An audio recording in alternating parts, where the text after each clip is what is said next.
지혜로운 늙은 자매가 되어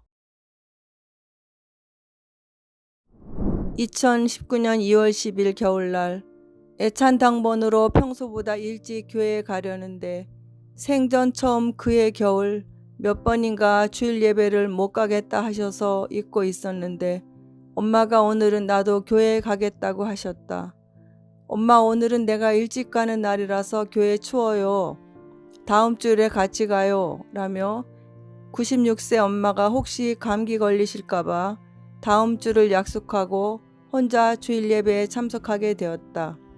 일부 예배를 마치고 주방으로 향하면서 오산 모임에서 오신 진영재님의 강단 말씀이 마음에 들어와 내가 요즘 정년 퇴임을 1년 앞두고 후임에게 인수인계할 내용과 챙길 것이 많아서 분주한 것 같기는 한데 그 말씀이 무슨 뜻일까 기억에 남았었다. 너희는 스스로 조심하라. 그렇지 않으면 방탕함과 술 취함과 생활의 염려로 마음이 둔하여지고 뜻밖의 그날이 덕과 같이 너희에게 임하리라. 누가복음 21장 34절. 직장에 가는 날이면 아침 식사와 약을 챙겨드리고 요양보호사로 오시는 유평교회 해숙자매님이 점심때 오셔서 계셔주셔서 퇴근 때까지 엄마를 잊고 지내기에 일상적으로 나의 아침은 엄마를 챙기는 일이었다. 그 주 목요일 평상시처럼 아침 식사하세요 했더니 변을 많이 봐서 밥을 안 먹겠다 하셔서 엄마 괜찮아 씻으면 되지 왜 식사를 안 하신대요? 하면서 일으켜서 샤워 후 새로 옷을 갈아입고 머리를 곱게 가리고 아침 식사를 드렸더니 왠지 그날 아침은 다른 때에 비해 매우 느리게 식사를 하셨다. 식탁에 마주 앉아서 그때 문득 내가 생활의 염려로 마음이 둔하여져서 엄마에게 너무 소홀했었나? 갑자기 주일날 예배 때 들었던 말씀이 스치고 지나갔다. 시장이라도 가고 싶으실까?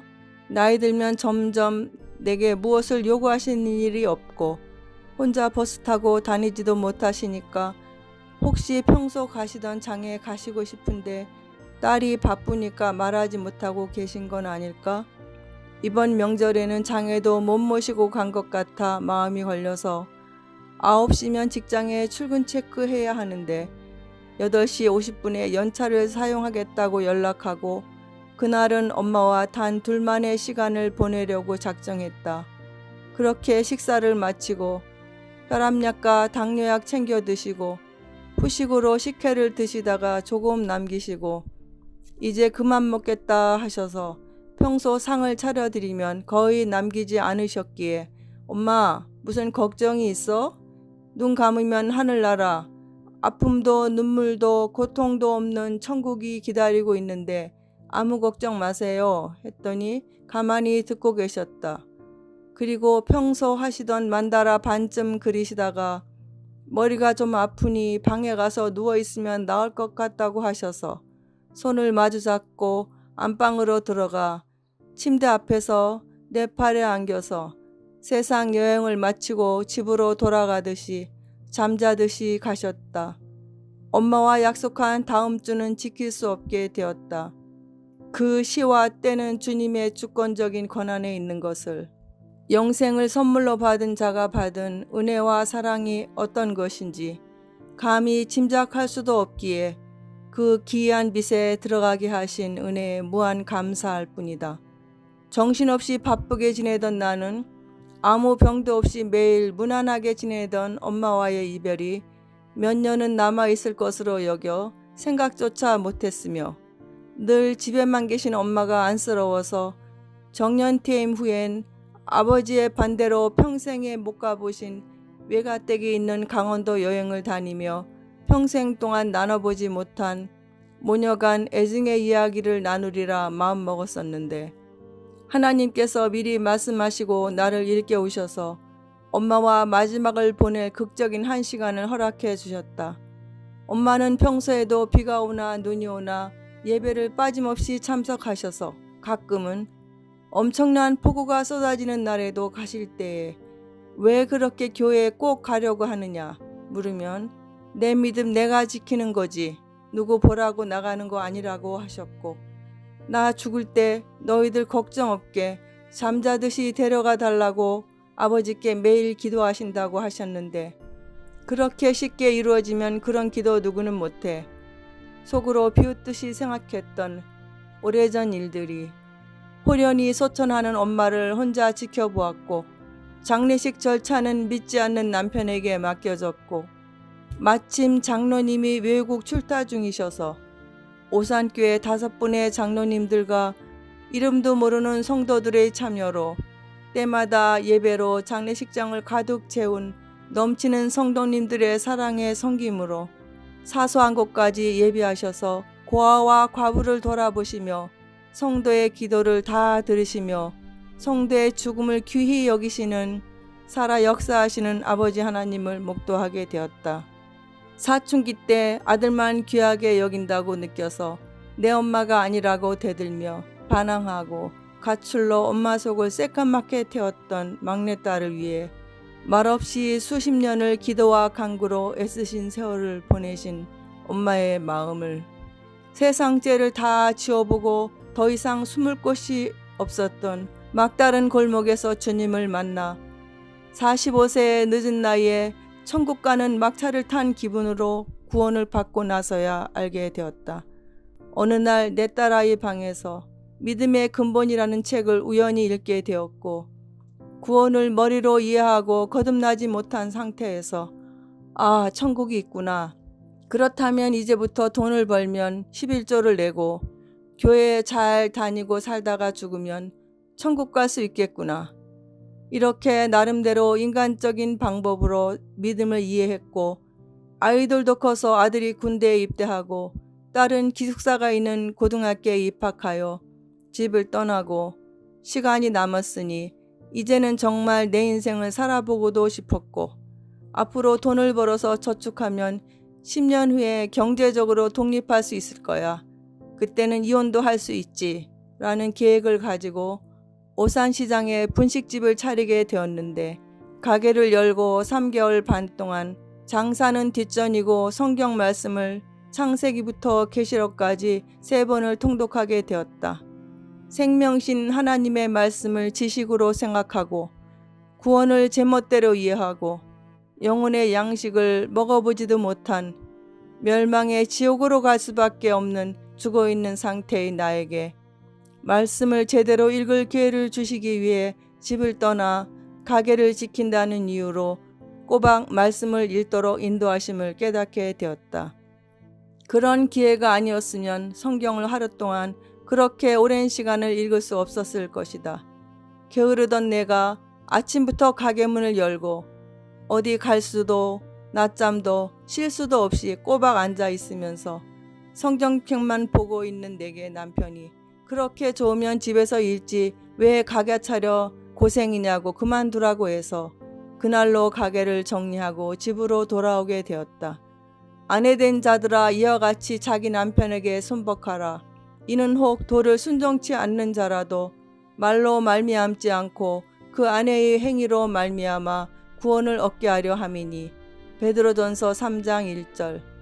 아직 남편은 주님께 돌아오지 못한 상태이지만 그 후로 우리 가정에 무슨 일이 생길 때마다 말씀을 기억하고 살고 있으며 매우 자기중심적이고 미숙한 내가 남편을 인정하고 따르면서부터 서로 거짓이 없고 모든 일에 의논하며 정이 새록새록 쌓여가는 중이다.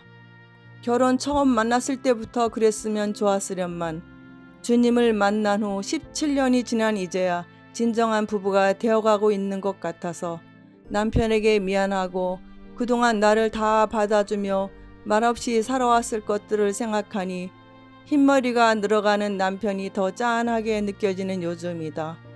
부럭의 나이에 구원을 받고 보니 이렇게 늦게 구원하셔서 아무런 능력도 학벌도 없는 나를 어디에 쓰시려고 지으셨을까? 주 안에서 거듭나 새로운 피조물로 이 땅에 살아가는 목적이 무엇일까? 참으로 궁금했다.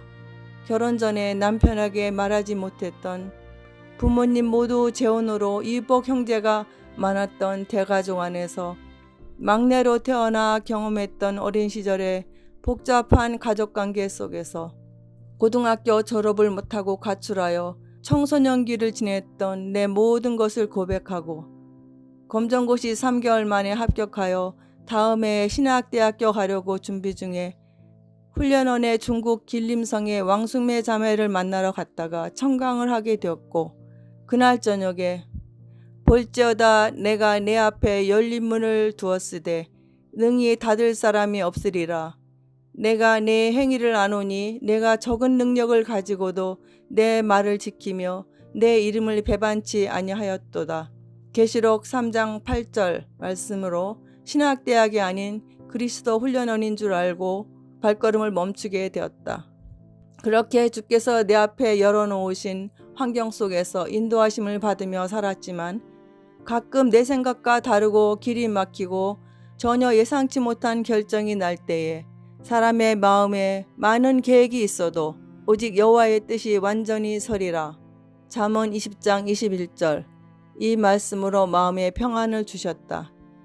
훈련원을 졸업하고 어려운 사람들을 돕는 일을 하려고 사회복지사 실습을 하러 갔는데 전도사가 매일 예배와 찬송을 부르는 장로교회 원장이 운영하는 해인요양원이라는 곳에서 근무하는 자칭 믿음이 좋다는 간호사를 만나 복음을 전하게 되었고, 구원을 받고 싶은 간절함에 세계 성막 복음센터가 내려다 보이는 산에서 주님을 영접하는 기도를 드리고 거듭난 자매는 안중 모임에서 주님을 섬기게 되었는데, 정말 각별한 사이로 친밀하게 지낼 줄 알았던 자매와도 연락이 끊어진 상태이다.